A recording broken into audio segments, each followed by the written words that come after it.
Bonjour à tous, j'espère que vous allez bien. J'ai encore fait des efforts dans le décor. Donc dites-moi ce que vous en pensez dans les commentaires. Si vous aimez bien, dites-le. Si vous aimez pas, dites-le aussi. Comme ça, je vous bloque et y a plus de soucis. Allez, 21e épisode du résumé de la semaine. Ça commence à filoter.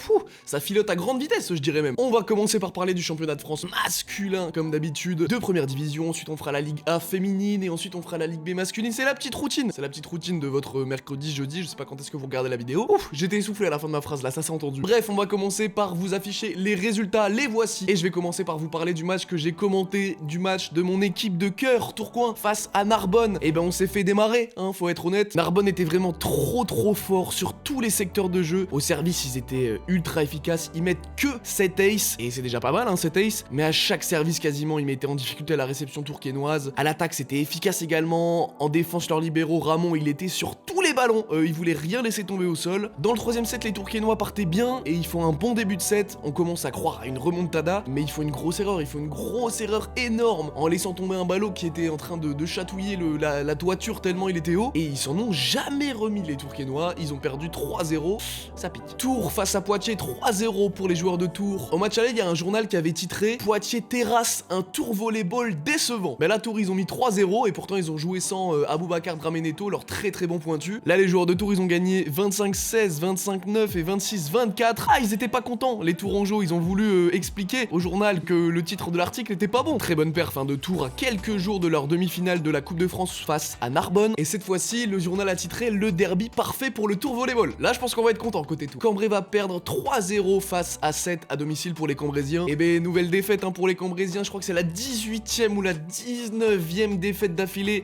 Je vais pas trop parler du match, mais je vais me focus sur Cambrai. Là, il reste 4 matchs dans le championnat de France. Ça fait que maximum Cambrai peuvent prendre 12 points en prenant 3 points par match. Les avant-derniers ont 19 points, Cambrai ont 8 points, donc ils sont pas encore assurés de descendre, les Cambrésiens, mais il faut qu'ils remportent tous leurs prochains matchs, ça va être chaud. Ensuite, on a Chaumont qui a remporté son match 3-0 face à Paris, et Montpellier qui a remporté son match 3-1 face à Nice. On se rassure un petit peu, côté Chaumont et côté Montpellier. 3 points récupérés pour chacune des deux équipes, pas de grande surprise non plus, hein. Les deux équipes étaient favorites sur le papier. Disons que la hiérarchie a été respectée, on va dire ça, c'est très bien. On pourrait dire exactement la même chose aussi pour le match qui a opposé Nantes face au Plessis-Robinson, victoire des Nantais 3-0. C'est le jeune Anatole Chaboisson, le jeune passeur de Nantes, qui a terminé MVP de la rencontre. Il leur a fait tourner la tête aux joueurs du Plessis, c'est tout. Et enfin, Toulouse face à Saint-Nazaire, nouvelle défaite de Saint-Nazaire, victoire 3-0 de Toulouse. Et ben écoutez, les joueurs de Toulouse qui au cours du championnat auront quand même créé pas mal de fois la surprise, hein, faut être honnête. Bah qu'est-ce qui se passe là côté Saint-Nazaire, on va regarder ça un petit peu en détail. Bah déjà, ils jouaient sans leur pointu, Kyle Hensing. Ça joue d'avoir un joueur aussi important pour Saint-Nazaire en moins, mais j'ai l'impression qu'il y a quelque chose de plus profond. Il y a Jean-Philippe Sol, le central de l'équipe, qui a dit en interview, alors je cite, hein, c'est compliqué de garder un groupe, le marché est comme ça en France, il y a des mecs qui signent dans d'autres clubs au mois de décembre, ça pourrit le truc, on n'arrive pas à répondre, et pourtant il va falloir le faire, car sinon on va arriver en playoff, mais on ne va pas y rester longtemps.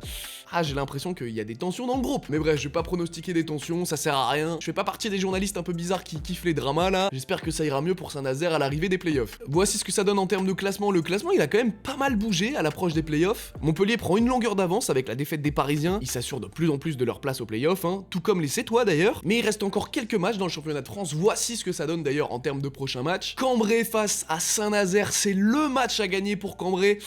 Ça va être chaud, je vais pas vous mentir. Et j'ai envie d'y croire, comme on dit, alors peut-être. Et sinon, il y a Narbonne-Montpellier que je vais regarder comme ça avec un bon petit coup d'œil. J'ai envie de voir si les Narbonnais peuvent ressortir le même match contre Tourcoing, parce que vraiment, ah bah j'étais sous le choc, j'étais fou. J'ai failli m'évanouir à tel point j'étais sous le choc. J'abuse un petit peu. Allez, on passe à la Liga féminine maintenant. Je vous affiche comme d'habitude les résultats. Profitez, regardez, jetez un petit coup d'œil parce que je vais enchaîner très rapidement, tout simplement. Béziers va remporter son match 3-0 face aux Parisiennes, et on n'est pas habitué aux défaites, hein. Côté parisienne, les Parisiennes qui étaient deuxième du championnat avant ce match-là, mais qui vont pourtant tomber face à Béziers. Malgré le score 3-0, c'est loin d'avoir été un match à sens unique, mis à part dans le troisième set, hein, qui aura été complètement à l'avantage de Béziers. Mais sinon, dans les deux sets précédents, à chaque fois les Parisiennes arrivaient à se créer une avance de 4 à 5 points au milieu du set pour finir par se faire rattraper. C'est dommage pour les Parisiennes. Pour les Parisiennes, elles ont pas su concrétiser leur avance, si je puis dire. Ouais, hashtag analyse, hein, là, on est bon. Autre surprise aussi, je trouve, Cannes face à Nantes qui va remporter son match 3-2 face à Nantes. Les Nantaises qui étaient pourtant tellement fortes, tellement, pas invaincues, mais presque. Et pourtant, elles vont tomber face aux Cannoises. Malgré un premier set remporté par les Nantaises, c'est bien Cannes qui va tirer son épingle du jeu. Oh là là, quelle expression. Les Cannoises qui vont faire tomber les premières du championnat, comme je vous le disais. Qu'est-ce qu'elles ont été fortes en défense, les Cannoises. Waouh, c'est un truc de ouf. Heureusement que j'étais pas le libéraux de l'équipe cannoise, sinon je vous le dis, le match aurait été remporté 3 3-0 par Nantes. Terville face au Canet, bah Terville va perdre 3-0 son match face au Canet. Alors là,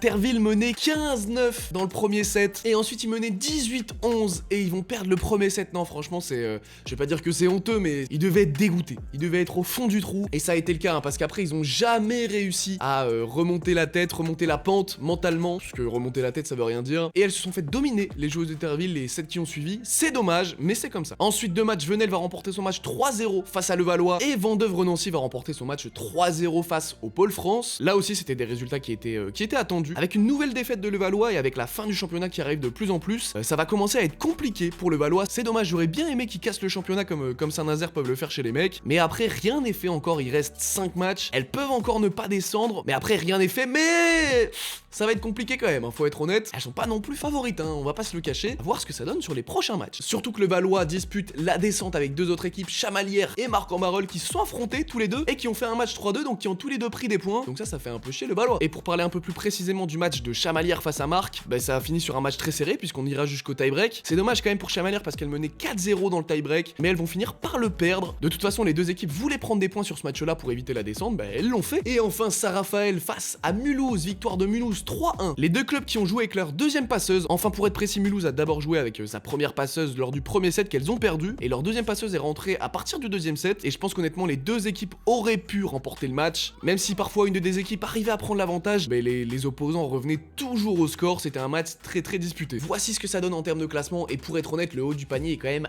assez disputé. Ça, c'est dû à une chose, hein, c'est dû à la double défaite de Nantes et de Paris, qui rapproche du coup, qui rapproche du coup forcément les équipes qui étaient derrière. Et par rapport à la semaine dernière, Béziers va récupérer la 4ème place et Marc-en-Barœul va passer devant Chamalières d'un tout petit point. Et voici les prochains matchs qui vont se jouer, ils sont juste là. Et même si ça risque d'être chaud, le Levallois joue face à Béziers, bah il faut y croire. Il faut y croire pour le Levallois, il faut tout donner, parce que sinon bah après ça va être mort, hein. Non, franchement, prendre une victoire face à Béziers, ça les reboosterait de fou. Ils sont capables de sortir un très beau jeu, hein, les joueuses de Levallois, donc bah il faut y croire pour elles. Allez, on clôture maintenant avec la Ligue B masculine comme d'habitude, hein, la petite routine, les bonnes petites habitudes. Et pendant que je vous affiche les résultats, bah écoutez, je suis très content parce que la semaine dernière, je vous disais mot pour mot, hein, mesdames et messieurs, ouvrez les guillemets. Et ensuite, je suis assez curieux de voir si Mende peut se faire surprendre par Ajaccio. Bah écoutez, on avait vu juste, parce que Ajaccio va remporter son match 3-1 face à Mende. Les Corses qui ont surpris, hein, les joueurs de Mende. Ajaccio, ça y est, ils sont assurés d'aller au playoff, c'est fait. Bien joué aux Corses, hein, ça y est, qui ont su faire leur place. Match qui aura été quand même ultra disputé. Je suis pas sponsorisé par Booba pour vous dire ça, mais Mende, je sais pas ce qui s'est passé, ils ont lâché un peu dans le dernier set et ça leur a coûté la victoire. Pour Avignon aussi, ça y est, c'est fait. Ils ont remporté leur match à domicile face à Cannes. Ils vont au playoff, ça y est, c'est fait, les Avignonnais. Cannes qui jouait sans leurs libéraux, Jérémy Mouyel. Ah, les Cannois, ils ont eu du mal à rentrer dans le match quand même, faut être honnête. Et Avignon, ils en ont profité, hein, forcément. Ils étaient très solides offensivement. Et je vous donne les mots du coach de Cannes. Dans le premier set, Avignon commence très bien.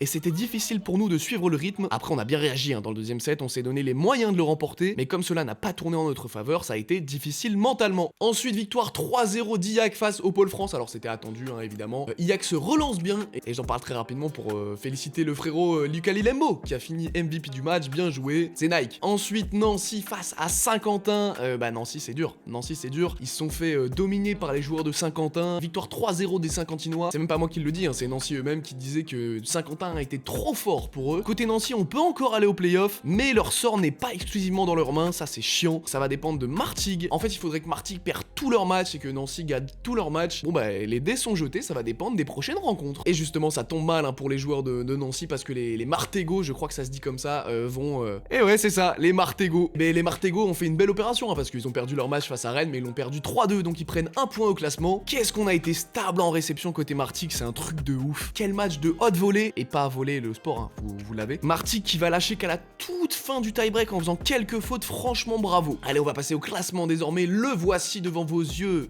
ébahi si je puis dire. Il reste seulement 2 journées de championnat en Ligue B, et ce que je trouve beau, c'est que le tableau des playoffs n'est pas encore figé. La prochaine journée, ça va être décisif pour Fréjus et Nancy, parce que s'ils remportent pas leur match, et bah c'est ciao pour les playoffs. Et ben donc on va regarder qui ils vont affronter. Nancy joue Lyon, et Fréjus joue Ajaccio, alors ça va pas être facile, hein, pour Fréjus. On va voir ce que ça donne, sinon il y a un énorme match de haut tableau entre IAC et Saint-Quentin, ça va se taper, je pense. Bon, je suis désolé, j'ai malheureusement pas le temps de sélectionner une action de la semaine, on fait ça la semaine prochaine sans faute. Merci d'avoir regardé la vidéo, on se retrouve ce week-end normalement sans faute pour une grosse vidéo sur le beach. J'espère que vous allez la kiffer, j'espère que vous avez kiffé le décor, et on se dit à très bientôt, ciao.